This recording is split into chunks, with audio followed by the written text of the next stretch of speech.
नमस्कार. देवघर कोणत्या दिशेला असावे? देवघरातील दिवा कोणत्या दिशेस लावावा? देवघरामध्ये देवांचे मुख कोणत्या दिशेला असावे? हे आपण या व्हिडिओच्या माध्यमातून आज पाहूया. आपण स्वतःसाठी वास्तुशास्त्राच्या नियमाप्रमाणे घर बांधतो. मग देवासाठी वास्तुशास्त्राच्या नियमाप्रमाणे देवघर का नको? वास्तुशास्त्राच्या नियमाप्रमाणे जर आपण देवघर बांधलं तर त्या घरात राहणाऱ्या लोकांवरती सुखदायक आनंददायक वातावरण निर्माण होतं. म्हणून घरामध्ये देवघराची जी जागा असते ती कोणत्या दिशेला असावी हे खूप महत्वाचे आहे. म्हणून वास्तुशास्त्राच्या नियमाप्रमाणे घर बांधणे अत्यंत आवश्यक आहे. मग आपण दररोज आपल्या घरामध्ये देवाची पूजा करतो. त्या देवासमोर आपल्या मनातील मनोकामना, तुमच्या मनामध्ये जी मनोकामना आहे ती आपल्या इष्टदेवतेला, कुलदेवतेला किंवा तुमच्या मनामध्ये जी देवता आहे त्या देवतेला तुम्ही आवर्जून बोलावून दाखवता. मग आपल्यावरती त्यांची कृपा असावी म्हणून आपण त्या देवतेला मनोमन प्रार्थना करत असतो.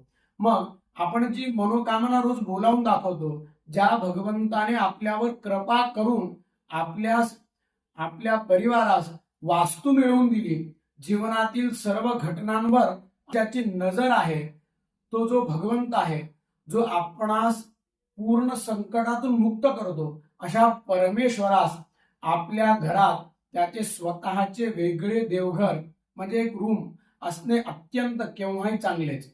मग देवघरातील जी मेन दिशा आहे किंवा देवघराची जी दिशा आहे ती कधीही ईशान्य दिशा असायला हवी. ईशान्य दिशेला आपले जे मुख्य देवघर आहे, ईशान्य म्हणजे पूर्व आणि उत्तर याच्यामधला जो कोना येतो, याच्यामधला जो कोपरा आहे, पूर्व उत्तर जा, तर त्या कोपऱ्याला ईशान्य दिशा असं म्हटलं जातं. ईशान्य दिशा ही ईश्वराची दिशा आहे. म्हणून ईशान्य दिशेला देवघर असणे अत्यंत गरजेचे आहे. फक्त ते देवघर दक्षिणाभिमुख म्हणजे दक्षिण दिशेला तोंड करून ठेवू नये, दक्षिणाभिमुख नसावे. त्यासाठी ईशान्य कोपऱ्याच्या खोलीमध्ये पश्चिममुखी किंवा पूर्वमुखी, पश्चिम दिशेला तोंड करून किंवा पूर्व दिशेला तोंड, देवाचं तोंड पश्चिमेला तरी व्हावं किंवा मग पूर्व दिशेला तरी व्हावं, पण ते देवघर ईशान्य दिशेच्या कोपऱ्यामध्ये असावं. किंवा पूर्व दिशेला देवघर आहे, देवांचं मुख पश्चिम दिशेला आहे तरी पण चालतं. ईशान्य खोलीच्या आग्नेय कोपऱ्यामध्ये देवाचा दिवा लावायला पाहिजे. समई दिवा, जे काही कोणी तुपाचा दिवा लावतं, अखंड तेलाचा दिवा असतो किंवा तुपाचा दिवा असतो किंवा दोन्ही दीपक लावतात, एक निरांजनी आणि एक तेलाची समई. एखाद्या वेळेला जागेच्या अभावी 2 किंवा 3च खोल्या असतील तर शक्यतो कोणत्याही खोलीमध्ये ईशान्य दिशेलाच देवघराची रचना करायला पाहिजे. कोणतीही खोली रूम असू द्या, त्या रूम मध्ये ईशान्य दिशेला आपलं देवघर स्थापन करावं. छोटे घर असेल तर काही लोक जमिनीवरती न ठेवता भिंतीवरती देवघर लटकवून ठेवतात, ते योग्य नाही. जमिनीवरच देवघर ठेवावे, भिंतीवर लटकवून अडकवून ठेवू नये. देवघर स्वच्छ, सुंदर, पवित्र असावे. रोज सकाळ संध्याकाळ दोन्ही वेळेला त्या ठिकाणी देवासमोर दिवाबत्ती करणे अत्यंत गरजेचे आहे. रोज एक तेलाचा दिवा आणि एक तुपाचे निरांजन हे देवासमोर लावायलाच हवे, तर फार उत्तम होईल. कारण की आरोग्यं धनसंपदा, ज्याच्यामध्ये आपण म्हणतो शुभम करोति कल्याणम, आरोग्यं धनसंपदा, शत्रुबुद्धी विनाशाय दीपज्योती नमोस्तुते. जर आरोग्य पाहिजे असेल, चांगल्या प्रकारचं धन पाहिजे असेल, संपत्ती पाहिजे असेल, संपदा पाहिजे असेल तर देवासमोर तेलाचे समई आणि तुपाचे निरांजन हे अवश्य असायला पाहिजे. जुने जीर्ण आणि खराब भंगलेले फोटो जर देवघरामध्ये असतील किंवा मूर्ती एकापेक्षा जास्त मूर्ती असतील तर विधिवत त्याचे विसर्जन करायला पाहिजे. कोणत्याही नदीवरती किंवा गंगेच्या काठावरती ते फोटो असतील तर फोटो किंवा मग देव असतील तर भरपूर मोठ्या पाण्यामध्ये ते विसर्जन करायला पाहिजे. एकापेक्षा जास्त असतील तर नैऋत्य कोपऱ्यामध्ये देवघर झाडण्यासाठी पण जे झाडू आणतो ते नैऋत्य कोपऱ्यामध्ये ठेवायला पाहिजे. वायव्य कोपऱ्यामध्ये सहान आणि चंदन ठेवायला पाहिजे. ज्या सहानेवरती आपण चंदनाचं लाकूड चंदनाचं जे खोड असतं ते खोड घासून आपण जे चंदन तयार करतो, ते चंदनासाठी आणलेलं जे साहित्य आहे ते खोड आणि सहान ते वायव्य कोपऱ्यामध्ये ठेवावं.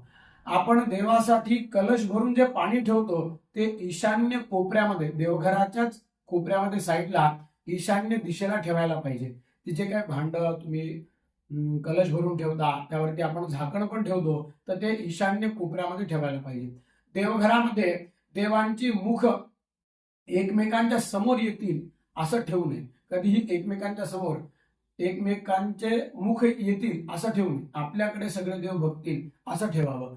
पूजेची वेगळी रूम असल्यास पूजा घरास जाण्यामध्ये आपण जे चौकट म्हणतो त्याला उंबरठा म्हटलं जातं, ते उंबरठा अवश्य असायला पाहिजे. जर वेगळी स्पेशल रूम असेल तर, स्पेशल रूम नसेल तर उंबरठा आवश्यक नाहीये. म्हणून ज्या देवघरात आपण प्रवेश करतो त्या ठिकाणी उंबरठा असणे अत्यंत गरजेचं आहे. देवघरामध्ये देवाला नैवेद्य दाखवावा, परंतु देवघरात बसून जेवण करू नये. कोणीही देवघरात बसून जेवण करायला नाही पाहिजे. देवघरामध्ये श्रीयंत्र असणे अत्यंत आवश्यक आहे. जर कासवावरती श्रीयंत्र असेल तर उत्तम असते. घरामध्ये लक्ष्मीकारक व सुखकारक असते. म्हणून कासवावरती श्रीयंत्र ठेवून त्याची पूजा अवश्य करायला पाहिजे. किंवा कासवावरतीच कोरलेले श्रीयंत्र असते ते लक्ष्मीदायक असते. म्हणून आपल्या घरामध्ये ते अत्यंत आवश्यक आहे. देवघरातील हे सगळे नियम आहेत, सगळे जर नियम पालन केले तर कोणत्याही प्रकारचा वास्तुदोष लागणार नाही व जीवन आनंदमय सुखमय, आपल्या जीवनामध्ये सर्व प्रकारचे पॉझिटिव्हिटी आणि पॉझिटिव्ह घटना ऑटोमॅटिक घडायला सुरुवात होईल. आपल्या घरामध्ये पॉझिटिव्हिटी पण प्राप्त होईल, जेणेकरून तुमच्या घरामधील वातावरण आनंददायक असेल. हे जर तुम्ही देवघराचे सगळे नियम पालन केले तर तुम्हाला कोणत्याही प्रकारचा वास्तुदोष आपल्याला लागणार नाही. त्यासाठी हे देवघराचे मुख्य नियम आहेत. हे जर नियम पालन केले तर आपलं जीवन सुखमय व समृद्धीदायक जाईल. धन्यवाद.